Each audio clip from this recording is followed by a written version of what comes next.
I take is of a young and lusty knight who loved a lovely lady at first sight. The fairest maiden in a noble father's lands, she made the knight feel like he didn't stand a chance, but in the end she did relent to see his reasoning why she ought to be his faithful servant and his wife. He was a hunk, and she was nearly 25. After a wedding feast where much fun was had, he carried Dorigen up to a bridal bed. Gently he caressed her bodice's tucker, and being married, he could finally... Oh! Dear lady, not sure what to say, other than that this is the happiest day of my whole life. Pray, sir, explain the meaning of this all. I've loved you since your wedding ball. But I've been married since that day. Well, yes, the wedding part gave that away. She was not only morbid, glum, and tense. Sometimes poor Dorigen was downright dense. Brother, I have a great idea. This might be our only chance. I have a friend in central France who's learned in the magic arts. When do you think your work can start? Once it's achieved, you will get paid, and I'll be certain to get lucky here. And to have my own true love's devotion. Charm is ready to be set in motion. And so began the magic spell. In Lombardy once lived a worthy knight in the great town of Pavia, where one might go to see the confluence of the mighty rivers. The beauty of the place would give you shivers. And in this town, where life was good, old January enjoyed his bachelorhood. Although a connoisseur of women all his life, he never thought to take a wife. His motto was, you know his ilk. Why buy the cow when you can steal the milk? Please agree that you'll help find a bride for me. My sister's been a widow for a year. Placebo, though I'm sure that she's a dear, I had a younger girl in mind, a virgin, under 20, be the kind of girl who'd be ideal for me. Think of me as a snow-capped maple tree, which in that season may look hoary, bare, and stark, but honey, it's sucked to flow beneath its air.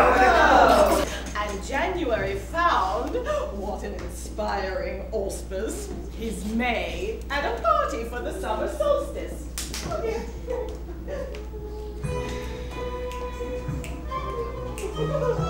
Oh, he knew he had to have her or he'd die.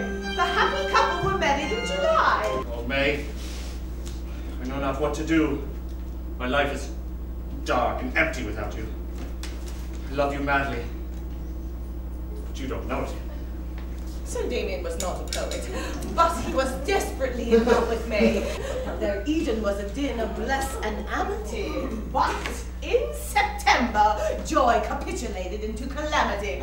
One misty morning, January woke to find his world was dark. He was completely blind. This can't be true. What the hell? January didn't take this very well. Look, wife. You see that little strumpet in the tree? Women wife. I disagree. Her husband is the raunchiest of all old goats. She's only trying to sow her wild oats with someone who is her own age. Imagine the old cuckold's rage if he could see May's furtive derision of their vows.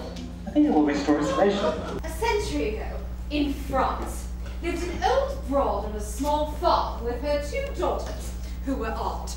3 hefty sows. That's not nice. On that same farm, she had 3 sows. A sheep named Molly, and 3 cows. This widow loved the little farm she ran and practiced husbandry without a man. Her pantry was scanty, her cellar as well, her diet was modest from what I could tell, but the pride of her household, who crowed on a rock, was a magnificent cock. No, I like cock. A dog in a dream caused you all that fear? You're not a cock, you're a chicken, my dear. Which part of all the day is unclear? dangerous dear. Unless you want me dead, please get your ass now out of bed. I'm tempted to beg you, but no, I daren't. Suppose you could sing like your parents. Proud Chanticleer could not see flattery as a prelude to assault and battery. He extended his neck and closed his eyes. Poor judgment can lead to a creature's demise. Before Chanticleer could sing a note, the fiendish fox grabbed his thin throat with his face. I've had 5 husbands in my day, so I speak from experience, you might say. And though scholars provide us with authority, my own experience has taught me more than any book that marriage can be hell.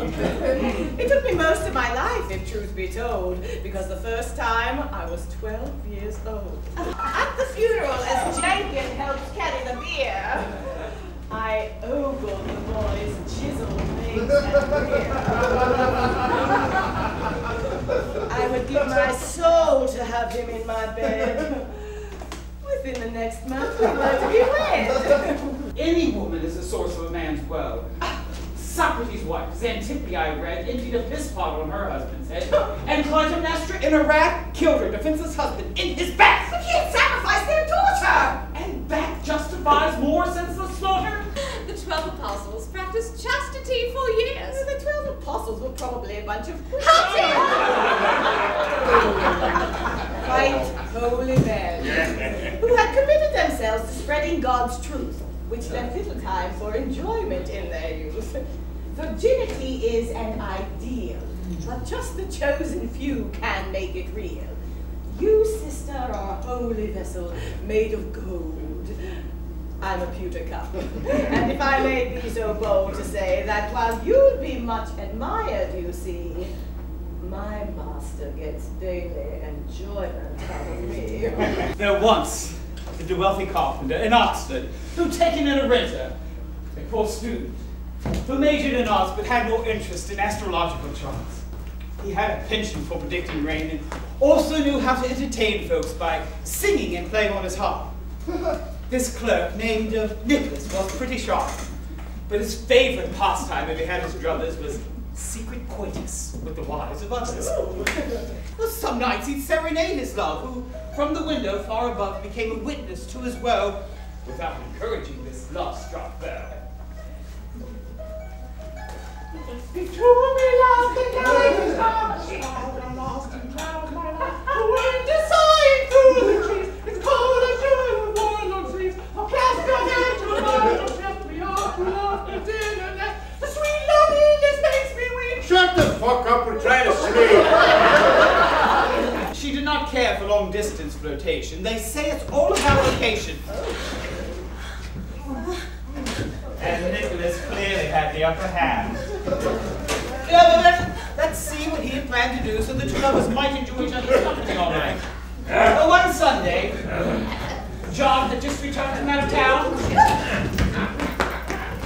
Will it be a plague of locusts, frogs, or blood? No.